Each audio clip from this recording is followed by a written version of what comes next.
morning, good afternoon, good evening, whatever time you are watching this. Welcome back to our very special episode of the 100th episode of the Since I Was Young podcast fucking hell, for everything heart of men loving. As you can see, we've done 100th episodes of this podcast, and we still get tongue tied on a regular basis. So, welcome back as always, guys.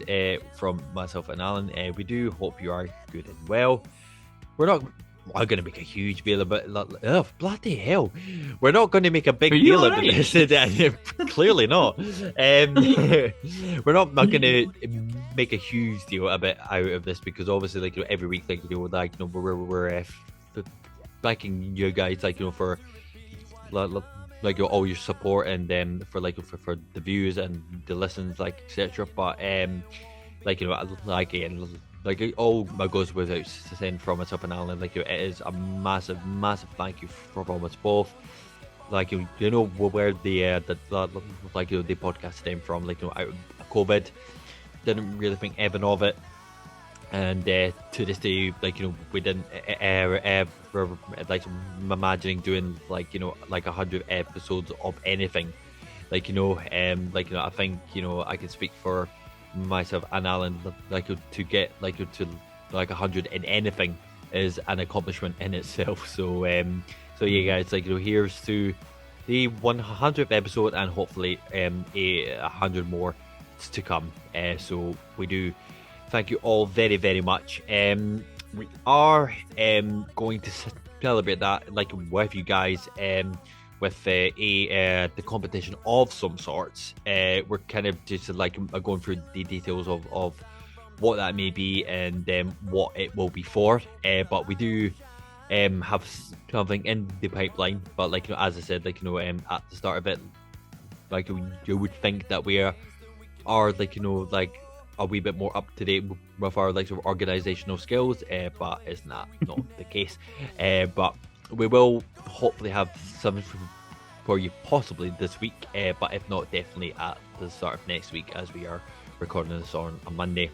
So stay in touch and watch the Twitter space, or the X space as it is now, and we should hopefully have something for you guys to get involved in very, very soon. So as always, we do hope you enjoy this episode as any other one.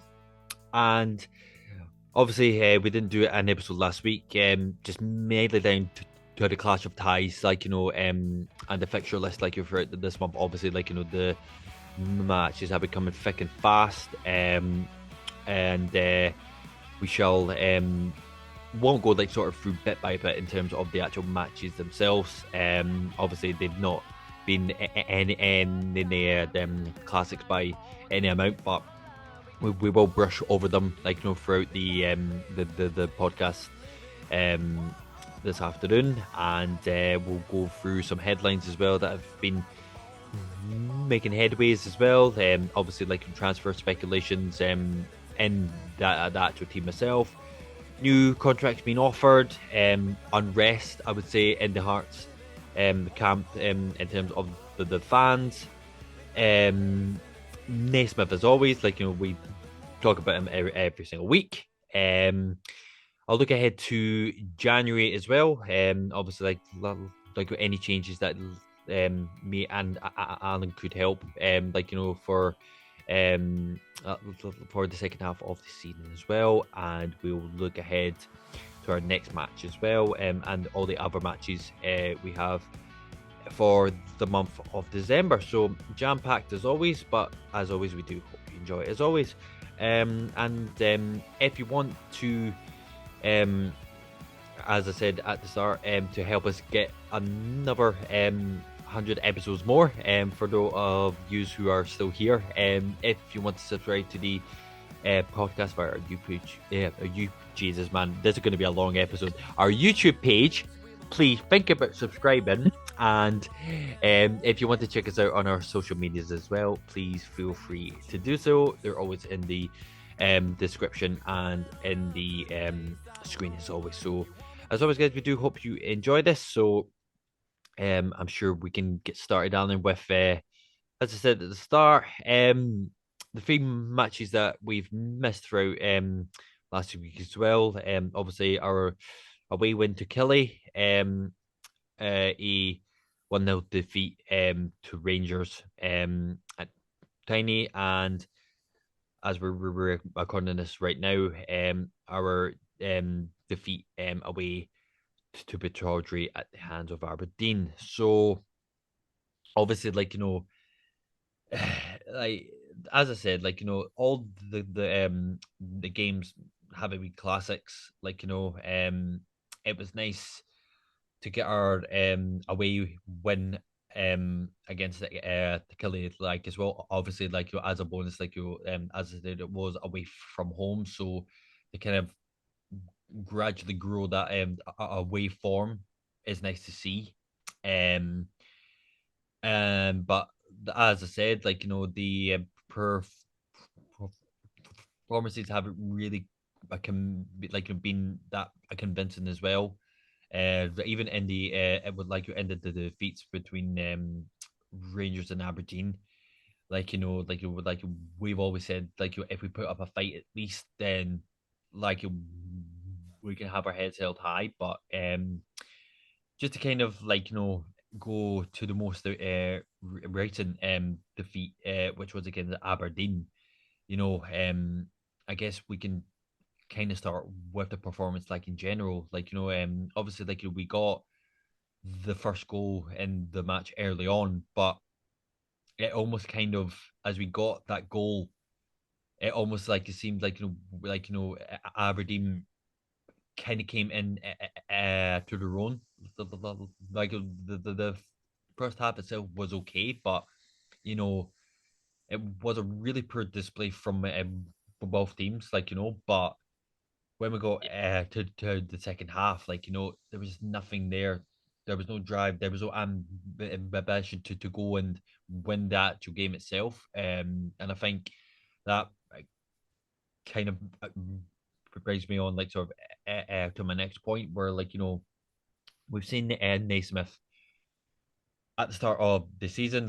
We've talked about it before, where he wants to be this kind of attacking side, getting on the front foot, this and that, etc. But you know, it's almost as if once we get a first goal, for like example, if we're the team to actually do so, it doesn't seem more so than this season that we're not kind of driving to get that when it's such like coming to the like when we still had Craig Levine here, and maybe to a certain extent Robbie as well, where we're kind of we're kind of setting up to not get beat, but like not actually going to actually win the game. So just from what I was saying there, like about the Aberdeen and the other games that have been played, like while we've not done the podcast for a few weeks, do you think that that's a rare point to actually prove that we're not actually setting up teams to actually go out and win that actual game itself, and not actually like we're setting into like not I get beat as it were. Think so. I think it's funny when you said about Naismith saying early on about what he wanted to do. I was literally just while you were doing it, or before you even started, I was looking up the quote because I found it on Twitter the other day about what he said in his first press conference, but which was basically the same as what you said. But like, I'll take the Aberdeen game as the one that I'll kind of speak about to begin with because it was obviously the most recent game. You look at the starting 11. Now, remember, this is an Aberdeen side that are in poor form, haven't had a good start to the season. Their manager's under pressure. Again, another young manager in his first management role, Barry Robson. So the okay, our record at Pittodrie is not good. It's not been good for many, many years. And it just seems like it's a place that we just go and we're allergic to winning at Pittodrie. The starting 11 that Naismith put out. And again, I don't know if this was just due to injuries or whatever, but I'm looking at it here. He played the 3-5-2 kind of system, if you want to call it that. Mm. And he had Cochrane, Rolls, Kent, Kingsley, Civic. So there's your five defenders. Then he had Benny, who's more defensive minded than forward thinking, I would say. Yeah, agreed. Neuenhoff, who is a bit of a grafter but hasn't really hit the heights yet. Mm, It's a very defensive loaded team mm, for a game that, let's be honest, like, yeah, as I say, our record at Pittodrie is not very good at all.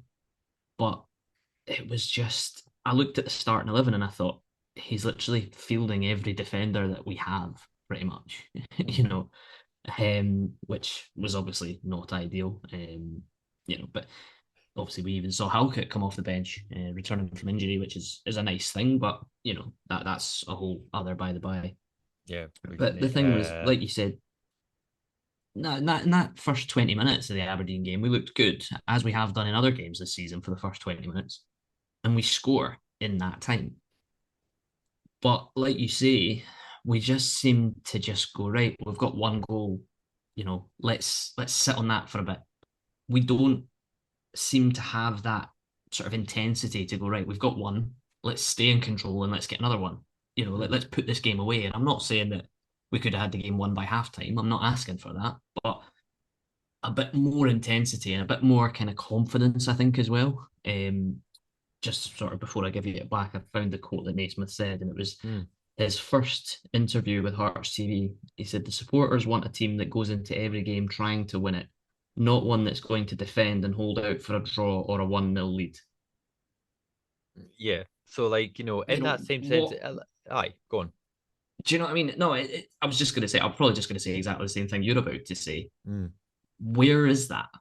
Do you know what I mean? Right, Like, we've seen it in right. flashes, as I Mm. say, in games. We've seen them, we've seen nice movements and nice passing play and goals being scored by our forwards on occasions, Mm. but it's just not like it's not consistent enough. Right. So, like, in that same sense, right? So, like, we've seen, like, we said it at the start of the season, like, as well. Now, granted, Stephen Naismith wouldn't have been my first choice if we had a management, like, to actually choose from, right? However, like, the board made the decision. So, like, whoever's in the dugout, like himself, regardless if you like them or not, you have to back the manager. Like, I mean, so, Of course. and we've always said that we want this to actually work as well. Like, we said it with the Robbie. For all as much as, like, Yeah. there was always that small crowd of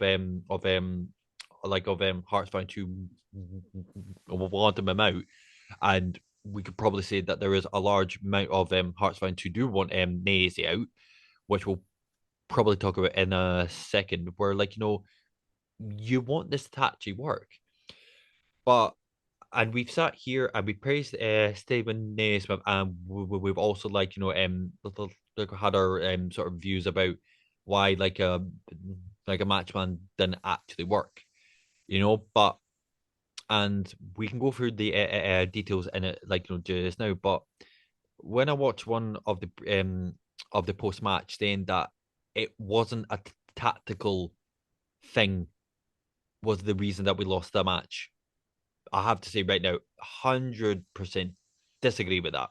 Now, it's a small thing, but, like, even like you mentioned it there, just because you brought it up, you know, yeah, it was great to see Halkett come on. Like, great to see him, like, being back, like, in a heart shirt, come on to the field. But what was the point in that? Now, to then bring him on, shuffle the back line where Ken moved out to the right side of that back five, then moved our left like sort of footer, like the defensive midfielder Kingsley out to right back when you've got either um Forrest. Oda played there like a few times. Now, I'll be very honest. Like, I'd rather have either Forrest or Oda, just to bring that tiny bit of, like, attacking impotence to the team to drive forward. But that almost kind of like put us like a wee bit of an disadvantage because like again, for that second half, yeah, like both teams were great, but like Aberdeen were getting more chances to actually go and and win the game. As far as I'm aware, there was a shot by Shanklin, relatively early on in the second half, where it just went straight all over the bar. After that, there was nothing from that Hearts team throughout that second half, nothing at all. And when he brought on, I think it was Grant and Tagawa. Once again, yeah, it was great to see. Like, I mean, the only nice thing throughout this last few weeks is to see Tagawa come back on. Actually, like being kind of wee, sort of bit of the actual team. Because Tagawa is like, yeah, you can maybe argue that he is a bit of a project player, like I would like to say, but he's a player that I think could do well, but like again, like as you said at the start, where was that attacking threat in that team? Like um, Yeah, so it like again that to kind of move back to the last like sort of 2 weeks as well. The example where it literally only took the Rangers one move to tear us open in that game, and even from like we said as well, like our defensive back line has been solid for the most part throughout this year, yeah, but even to the goal itself from that the Rangers game, you know, I don't know what the fuck was going on here, but again, we've heard things and the whispers about how you know Naismith is not too particularly um I want to say detailed in how he wants the team to actually play. But again, whether that's down to him not being like sort of very like sort of was communicative. There you go, with the team itself, mm, or whether they just want to do their own thing. Because when that ball came through to, I can't even mind who scored the goal, but when it got through to the back line, like Naismith was going half of the speed as he usually would, and then you saw Xander Clark by coming way off his line, and what I mean. It's yeah, simple things like that that can determine if you win a game, because if we yeah, didn't come out of a draw with that game, I would have been absolutely delighted. But again, it's just of course. small things that that just throughout these last two games, it's as we said, where is this attacking threat that he wants to have from the actual team itself? Yeah, no, I think you're right. I think I'll talk briefly about Aberdeen. I think Mm, they changed their shape at halftime because Barry Robson saw the back three wasn't working for them. They mm, went to a back four and they changed it around a bit, and it was clear that they were the better team in the second half. And when I think it was Majowski that scored the first Aberdeen goal, mm. but as soon as he scores that, I know that we're not winning that game. And the way the game unfolded after that, I knew it was only going to end one way. We were going to lose. But the thing is, and then to talk about the Rangers game as well, and the goal in particular, I don't think we were particularly bad against Rangers. I thought we were okay. We had one big chance that Alex Cochrane and his header gets cleared off the line. If that goes in, we had a couple of chances in the Rangers game, and they both came at periods when we were on top in the game.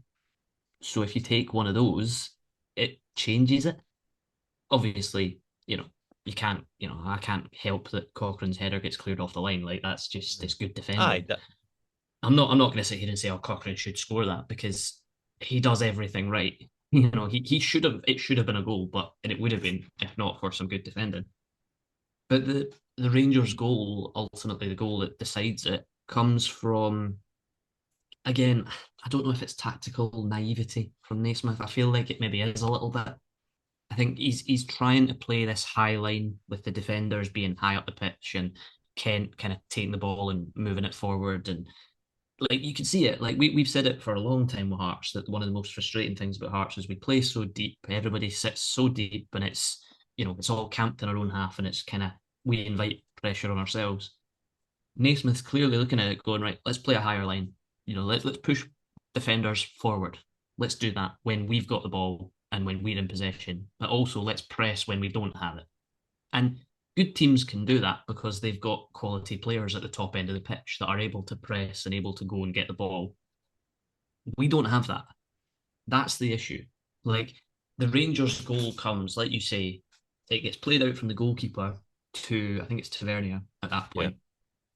And then I'm sure it's Cochrane goes to press Tavernier, but he doesn't get at him quickly enough. Tavernier passes the ball off, gets it back, lays it into midfield, and it's like you say, it's a good pass. It's a very good pass. Yeah, It's no. Sima, I think it was, or Sima, I don't know how you pronounce it, but he runs across the back of the defenders who don't even know he's there. Like that's the issue. They don't know where he is. It's Frankie Kent's side. And listen, Frankie Kent has been amazing since he's come to Hearts. He's been a real difference in that back line. He's been a big part of why the defence has been as good as it's been. But he loses the man. Natty Atkinson loses the man as well. His inclusion was totally baffling to me. As much as I love Natty, I don't think he was ready for a game like that, having been out for so long.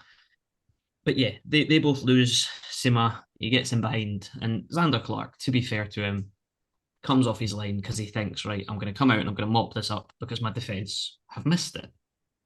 What happens is Sima gets there first, and Xander Clark's in no man's land, and it's a simple finish. But it's tactical naivety from Naismith, and I will I'll excuse it to an extent because he's a young manager, but it happens a lot, and that's more a concern for me. The number of times it happens, even in the Aberdeen game, there were moments where we got caught out, and as I say, Aberdeen changed their shape for the second half, and we didn't know what to do. And we don't have.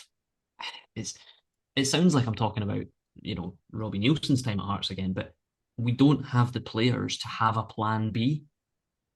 Yeah. Like every every substitution that gets made is a like for like change, or it's taking off Grant and bringing on another striker, or taking off a fullback and bringing on a winger, who Yeah. ultimately ends up just playing at fullback anyway. The system doesn't seem to change, but then that's more down to the squad and the balance of it. I look at our bench sometimes and I think, yeah, it's good, but is there a game changer on that bench? Is there somebody Hmm. that's going to come on and go, right, I'm going to take this game, I'm going to do this, I'll come off the bench and I'll do it? I don't think there is. And that, again, that's not Naismith's fault. He's working with what he's got. But what he's got needs to be more what he needs, I think, if that makes sense. I get you. I mean, because you have to also and understand as well, he's had that squad for granted, what, it's 7 games before the season was up last year. He's had the summer, I Mm. mean, yeah, granted, I look, I'm not making any bones about it, but Frankie McAvoy can get the fuck. But 'cause, lo and behold, no, I mean, what does he actually do?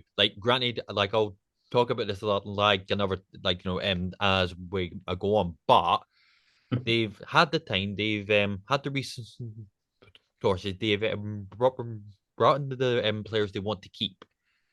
You know, almost having 2 months to work with that squad, right? Granted, I know it's your first job, being a professional coach, but like me personally, I thought that there would have been a bit more progress in the Heart squad. Because the squad isn't totally different. But No, there are still I mean, bar if you roles in the team, it's pretty much almost the same squad. yeah, But at that same time, like, do you think it is just down to his like sort of own like sort of personal like experience, or do you think it is coming down to like a fact where like the players just aren't doing what he's meant to be doing? But because like as we've said, there's been games where like like where we I came out of a game and we're like, oh, like he got those subs fantastic, absolute spot on. Yeah, yeah, And then there's games where it's just like, right, what the F is actually happening here, because like again, as I said, you've got Frankie McAvoy, who I just really don't know what his role in the team is meant to be fucking doing. I don't know what it is about that boy. I just can't fucking stand him. You've got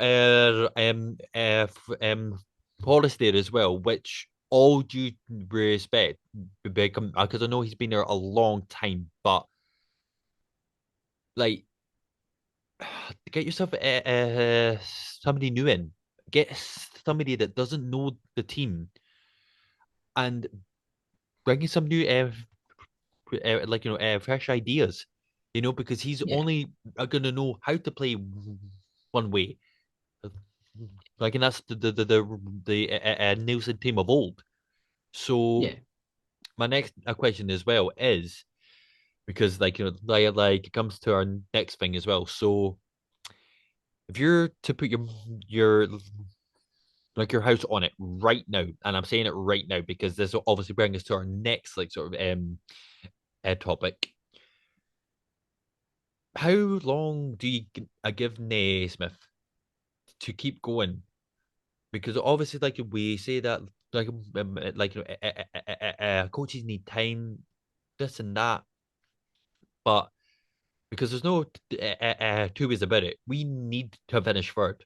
We need to finish third this year, right? Yeah. So, how long do you give it before you have to throw in the towel? Think it's a difficult one. I think I you know. can ask us as fans what we would do, and I've spoken to lots of people that say, "Oh, he should be sacked now. He should be sacked if we lose to Hibs in the derby, etc., etc." And there's an element of it for me that the winter break is big, for Naismith. If he can get to that, and we'll talk about it later, about our upcoming games for the rest of this month. If he can get through this month and pick up as many points as he can get, win the games that we should be winning, and nick a point here or there, then that's a good thing. But I think it's difficult because, as I say, we're fans. We're looking at it from a different point of view. The board, and this is. I don't want to go on about Anne Budge and Andrew McKinley and all the rest of it because I've spoken about them before, and I think everybody's talking about them. So I'm not going to go down that route. But they will have said to Stephen Naismith at the start of the season, gets third place by the end of the year. I don't think they're going to do anything in the immediate future because we're 2 points off it with a game in hand. Okay, the football we've been playing hasn't been anywhere near what Naismith has said it would be. And, you know, there have been positives though, and I think people forget that there have been some positives. Our away form Yeah, has no. improved. Our defense looks better than it has done for a long time. So there are some positives. And listen, we're talking about a manager. And again, this is, people will probably laugh about this and clip this or whatever, but Stephen Naismith won Manager of the Month in November. So granted, the opposition we were playing against, we should be winning those games. But I mean, it swings and roundabouts, and I don't think the board will do anything at the moment. I think the only way that the board will act is if we are bottom half of the table, by New Year or maybe February. I don't see them doing anything. I think they will have put Stephen Naismith in a position where they'll say, "We know you're a young manager. You've got a good idea about how you want to play. We're going to give you time to do that." Okay, initially it might be a wee bit rocky. There might be some results that don't go in our favour, but the long-term plan sounds good. So we're going to give you time to try and do that. And again, we can look at it as fans and say, that's not good enough. He should be out. The football we're playing is crap, blah, blah, blah. and I agree with that to an extent. But it's funny, like it's just see, you can't have a neutral No, view on it because we're fans, and I want Naismith to work. I really, really do. yeah, I've championed it. I wasn't, doing cartwheels when he got the job, but at the time it made sense. Now I look at it and I go, it's a gamble. We said it when he got the job, how much of a gamble it was. Has it paid off? At this point, it's you can't really say. We can say at the end of the season if we finish third, because then we can go, it was a gamble. We gave a young manager the job. He might not have played the most exciting football, but we achieved our goal of finishing third. You ask me right now, does it look like we're going to finish third this season? I doubt it with the way things are right now. But it's a really, really difficult one. And I can't give you an answer. I can't, in short, I know I've just spoken for about 5 minutes, but can't give you an answer because I'm a fan and I don't know what the board will do. right. Okay, so let me put you a scenario then, right? So let's say from your words as well, right? So let's just say we get to like like the end of January, right? Things aren't going too well. We sack it in Naismith, right? Who do you get in? I know that's a really broad question, right? But right? And this is like just to put it out there, right? This is only my little like opinion, right? But when you're putting names out there, like like Derek McInnes, who again, in no disrespect, right? He's a good Scottish manager, right? But where's the wait? Where like is the next level up, right? And fucking Alex Neil, right? What has he shown that he's a good fucking like manager all round? What has he done? What has Derek McInnes done? Where's the ambition? Like we've always said that like we don't want to be like sort of a mediocre like football team, right? So where's the Yeah. ambition there?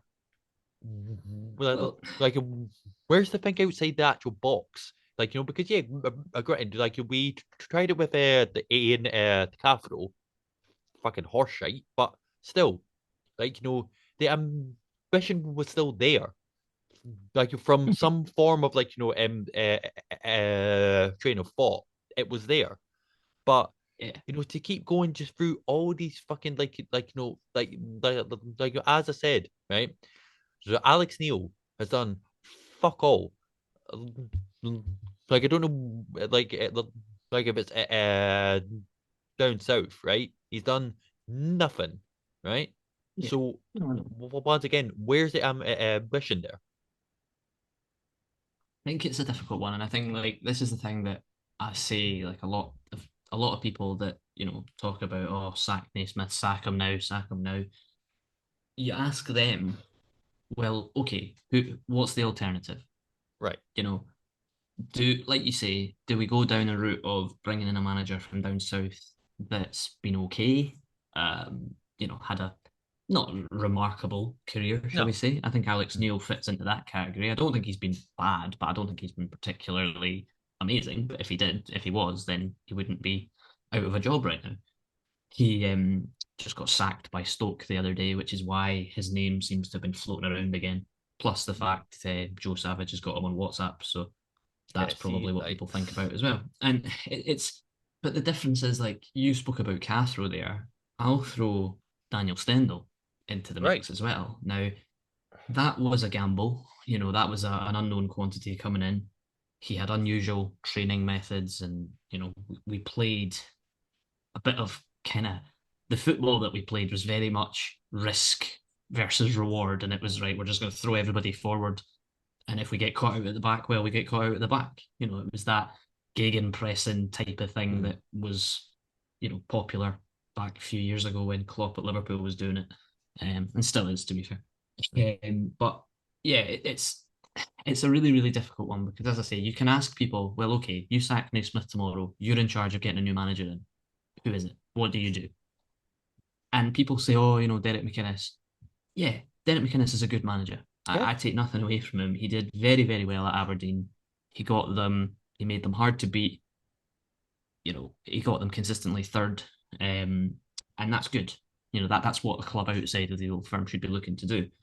But football's changed since then. And I know for a fact there are Hearts fans out there that would be saying, "Oh, get Derek McInnes in. He's the answer." 6 months of McInnes ball, they'd be wanting him sacked as well. I know.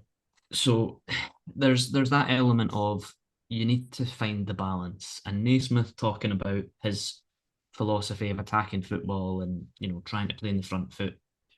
That's what fans want to hear, but we also want to see it. And that's where it's kind of fallen down a bit for Naismith at the moment. Hmm.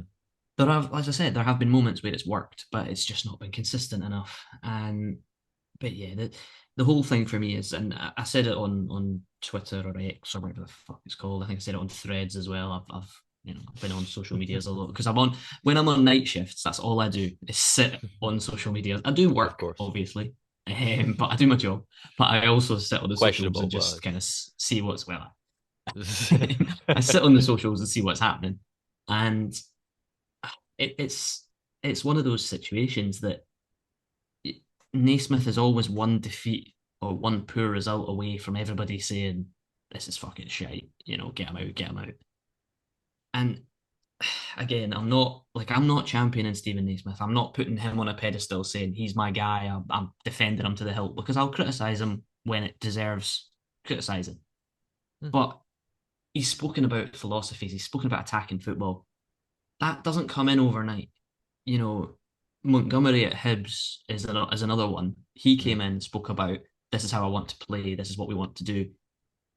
They've improved Yeah. since No. Johnson was there, but I don't think they are where he wants them to be yet. And that's new managers do take time to get things moving.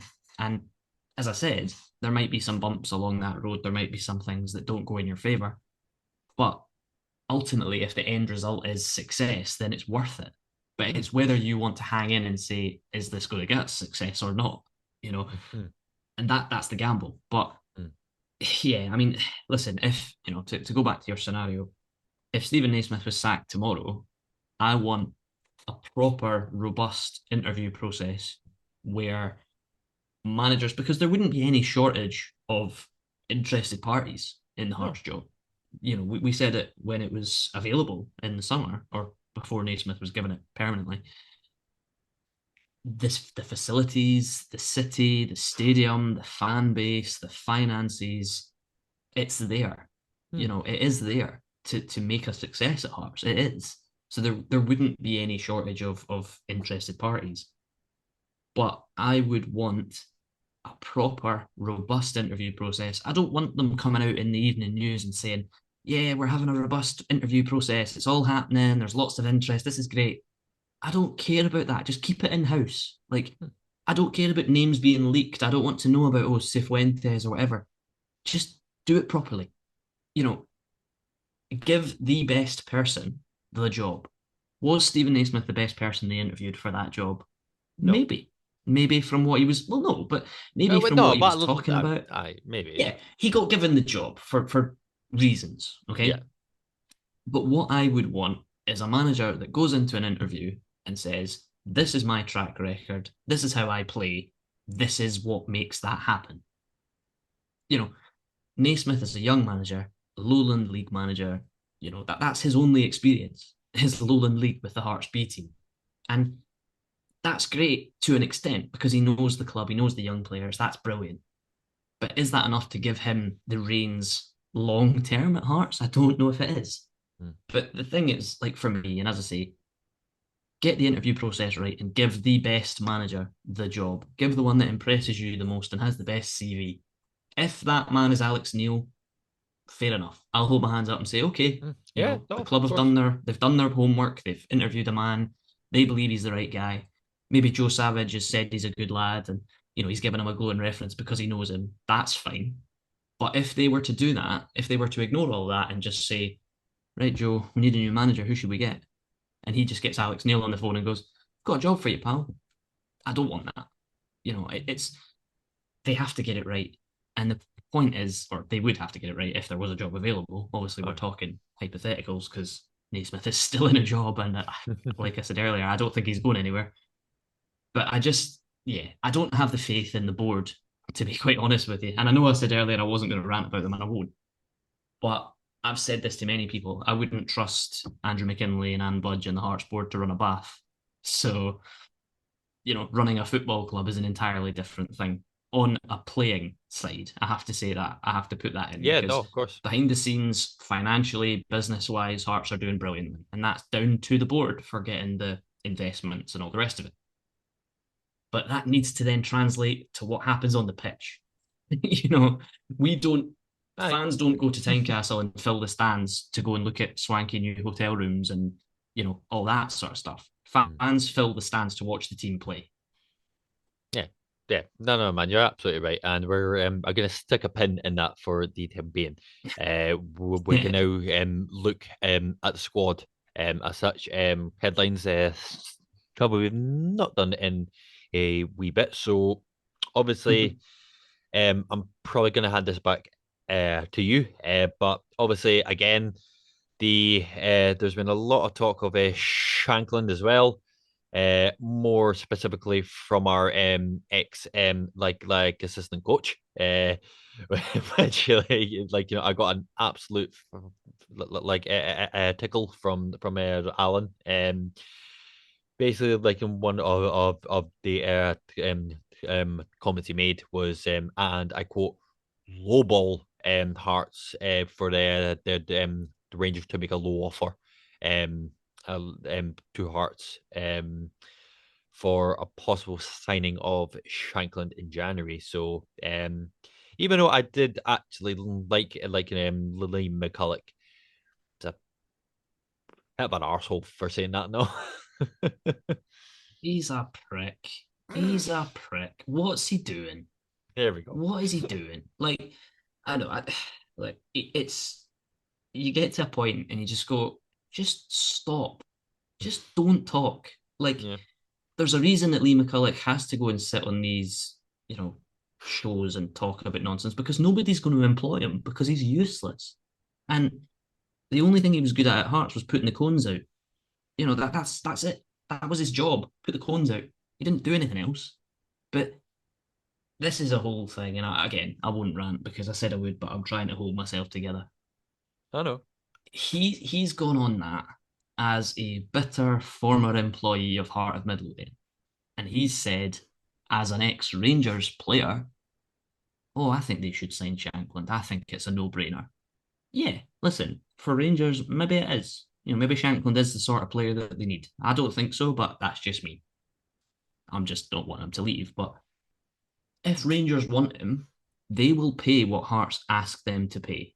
There's no Correct. lowballing. There's no, oh, we'll give you a fiver and a packet of Monster Munch. No, like, fuck off. Like, if you want him, pay what he's worth. He's got Yeah. 18 months on his contract.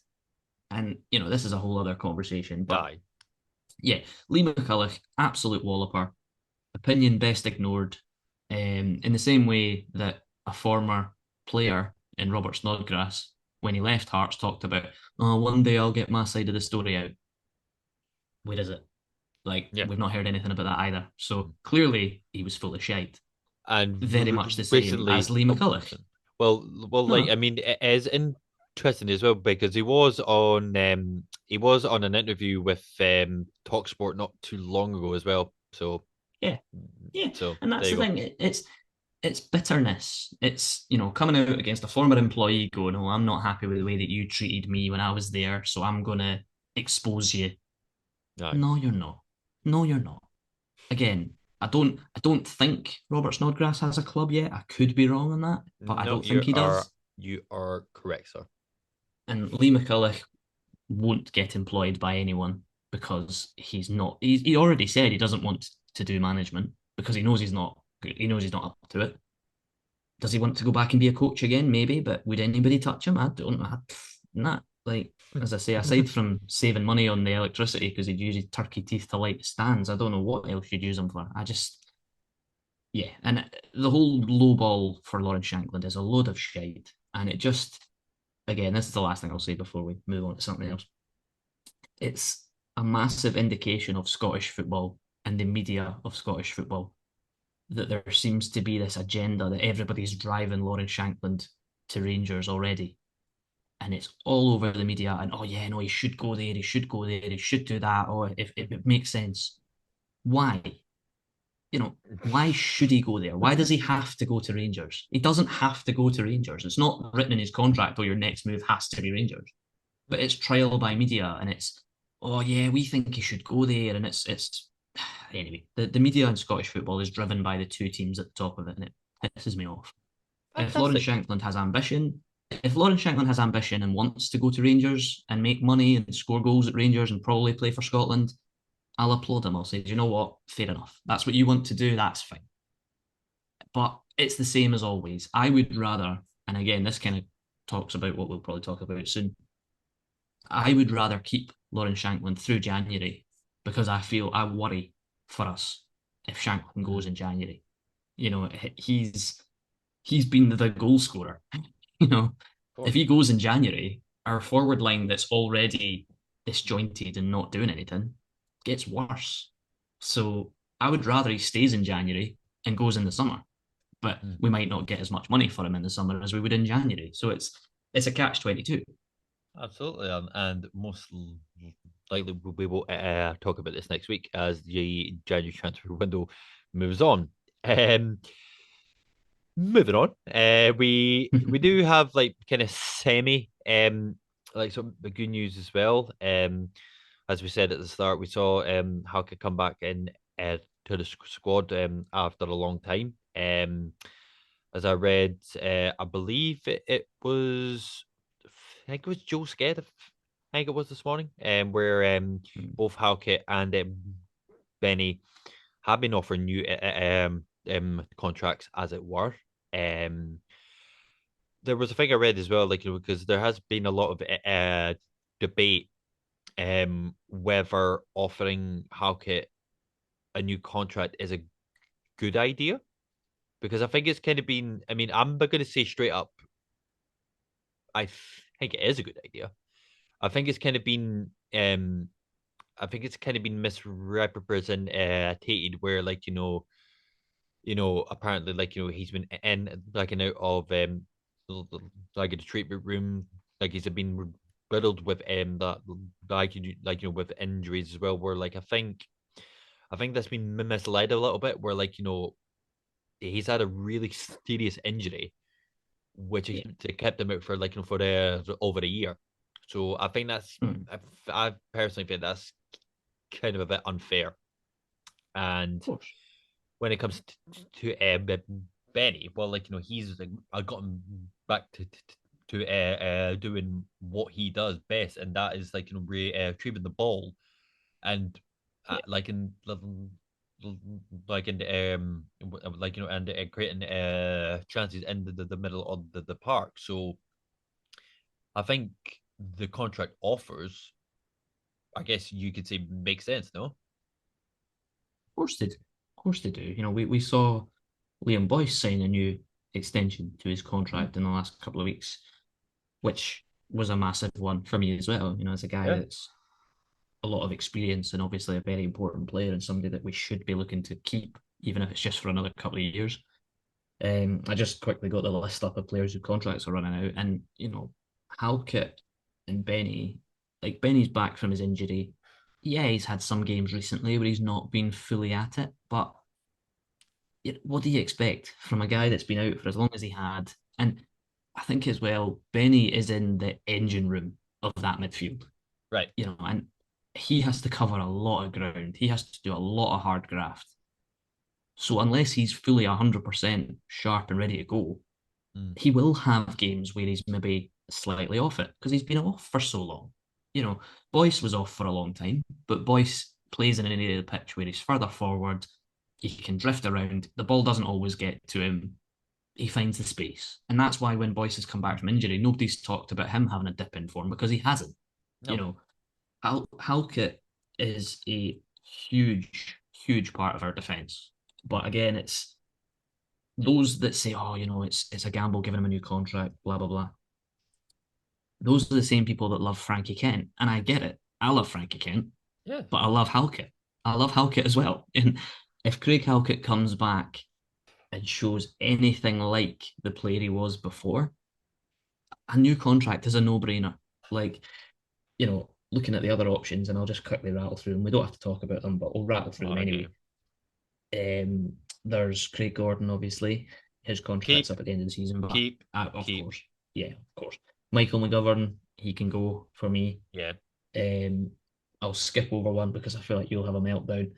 No, Peter no, Haring. no, no. Peter Haring is another I one who could be away. think he, yeah. I don't think he stays now. I think Haring's role in that team is being phased out, and Yeah. as much as it pains me to say it, I don't see it happening. Alan Forrest, I would keep Forrest as a squad option.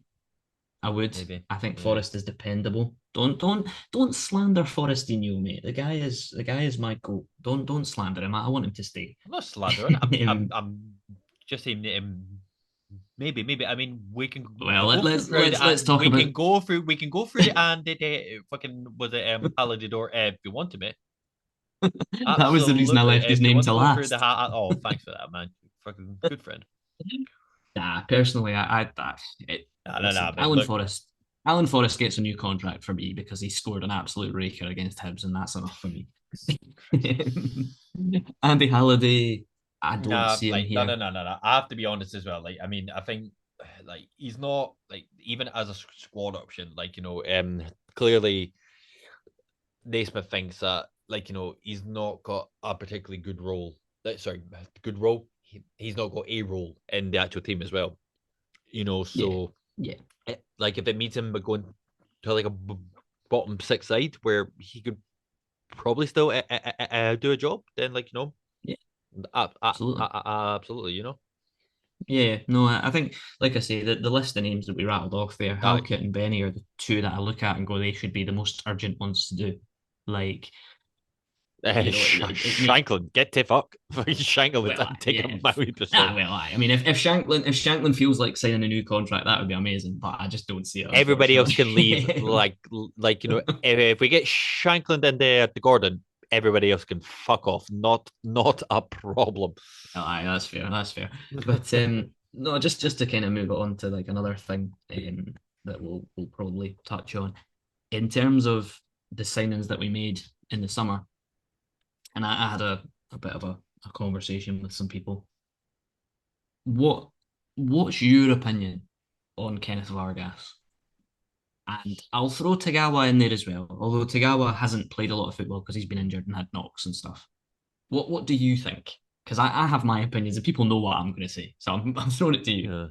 I think I think it's kind of the same thing that we had about Oda. I think Vargas is kind of a bit of an unknown quantity. I think we've been shown a glimpse of the quality that he has for what he can do, and I think like we've seen like kind of glimpses of that, but kind of that Josh Janelli for like that like sort of big burst of pace, um, but then again as well, is he a player that you can coach to be better in his all round like attacking game?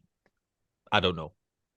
Um, Tagawa, I don't know what it is, but personally, I think he's a player that I would like to keep because I believe like, there's something in me saying that I think he could be a good player if he's coached right.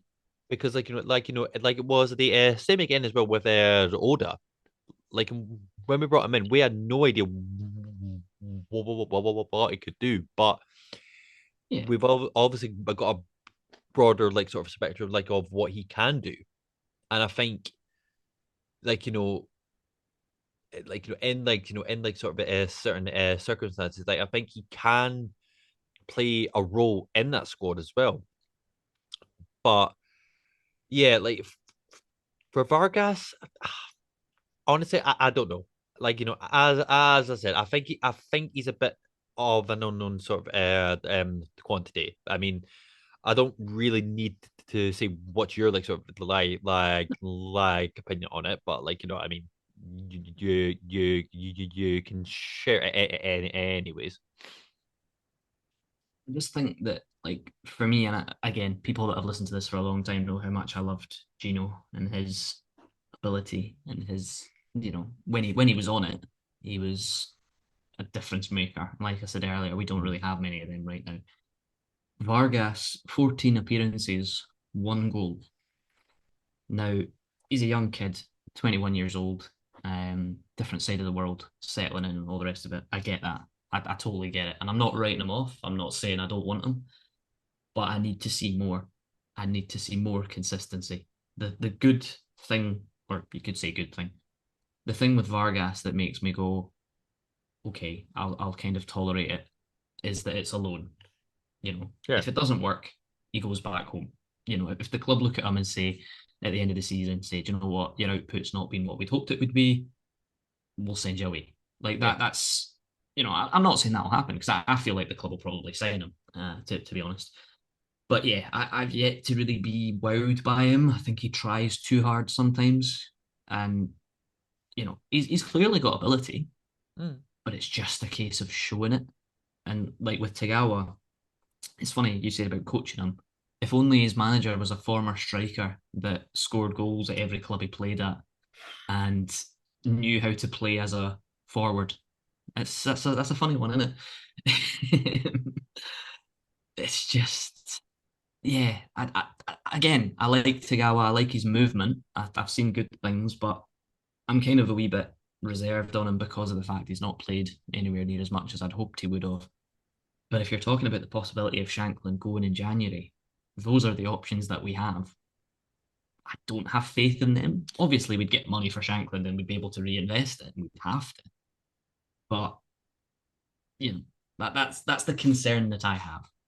So I mean, like brings us with like one like of the last like sort of points in the podcast as well. So obviously, like it obviously depends whether Shanklin goes or not. Like because I think January heavily relies on if Shanklin goes or not. So in that same sense, where do you reinvest in the squad as well? Because obviously, like don't to get me wrong, he's brought in some stinkers, but Savage has brought in some the good players as well. So Yeah. where do you think we need to reinvest in the squad when it gets to January as well? Well, priority has to be a right back, because Ofaya, I believe, and I heard somebody say that he's away back to Brighton I again. I'm not think he sure if has his left, yeah. loan's been, yeah, I'm not sure if his loan's been terminated or if we've just sent him back in the hope that we might be able to get him back or what. But they need to get a right back in January because Natty Atkinson is made of glass. As much as I love him, um, he's made of glass. He'll play 5 games and get injured, and we have nobody that does what he does or plays that role how he plays it. Um, I think the thing for me is, and again, it goes back to what I said, in terms of investing and in terms of priorities, right back is there. It has to be. I think there'll be some players that leave in January. I think your man might go in January, to be honest. And I Just think looking for all football. yeah, and I think your man also like I don't know why, but I think Toby Sibbick as well. I don't know why there's a Mm, sneaky feeling that I don't like him because he has had a bit of interest both from the January transfer market last year, the yeah, summer this year, and for well, like I mean, like Suman, I think he might be like a little dark horse. it wouldn't shock me. It wouldn't shock me. It wouldn't surprise me. And like we said before about Naismith wanting to have his team playing his way, this isn't his team. No, You have to factor that in as well. So there's an element of that. Is that what's maybe saving him just now because it's not really his players? I don't know, but yeah, I wouldn't be shocked if a couple went. It's funny. A few weeks ago, I would have said George Grant, but I think George Grant does have a role. in this Naismith Hearts team. He was one of the best players on the pitch against Rangers and then got taken off in the second half, which made absolutely no sense. We also have to start thinking longer term. If Shankland leaves, Lowry's only a loan. Do we say to Rangers, well, we want Lowry? Maybe. I don't know. Again, he's another one that was invisible against Aberdeen, but I won't go into that because I've spoken about him enough to send myself into a madhouse. um, but yeah, like we need to start thinking longer term on the forward line. And, to that end, I've seen us be linked with Bruce Anderson of Livingston, the striker. Great. And absolutely not. Absolutely not.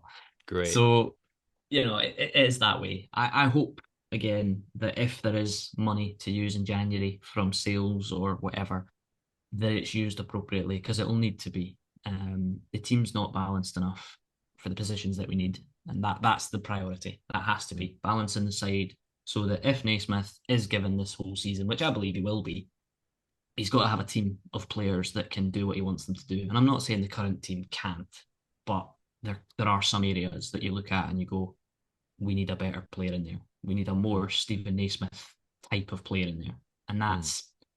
I hope what they do in January. I don't think we need to be too busy though. I think it'll No. depend. Like we say, I think it'll depend on who goes out.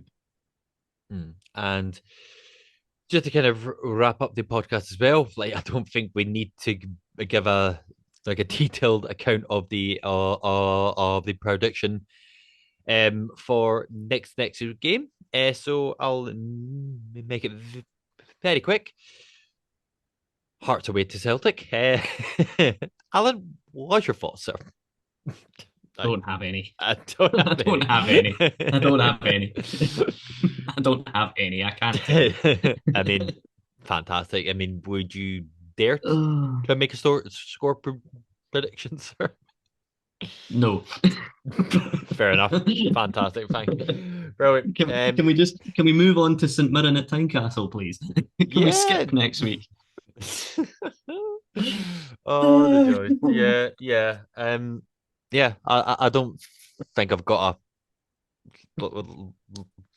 anything to say about that game. I mean, the only hope is we saw I would like Kilmarnock give Celtic first defeat of the season, so that gives me not even like a glimmer of hope, like more of a speckle of hope. Well, but they beat Hibs 4-1 at Parkhead the week before, so I'd settle for a lesser defeat than that.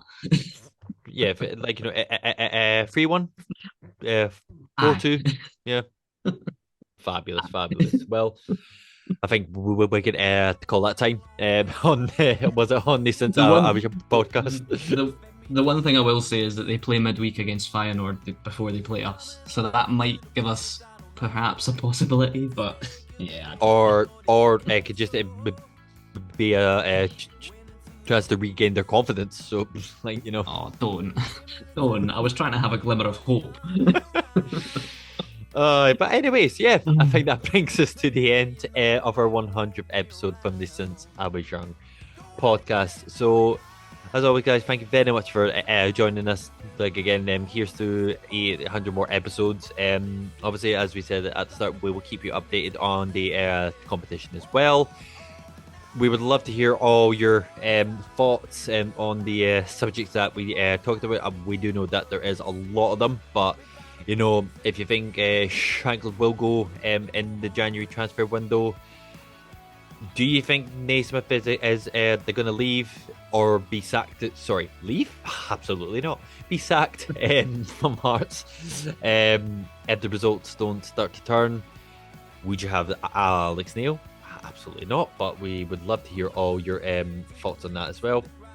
And we shall see you in the next week. And if the more Hearts fans want to see Naismith go as well, so probably a lot to chat about in the next week episode. But again, if you're traveling to Celtic Park, have fun. That's all. God bless you. Yeah, definitely. God bless you. I mean, you're I'm going to be in the Celtic Stadium, so you probably will. But again, guys, from myself and Alan, we do hope you have a lovely week, and we will see you in the next one. You all take care, and bye for now.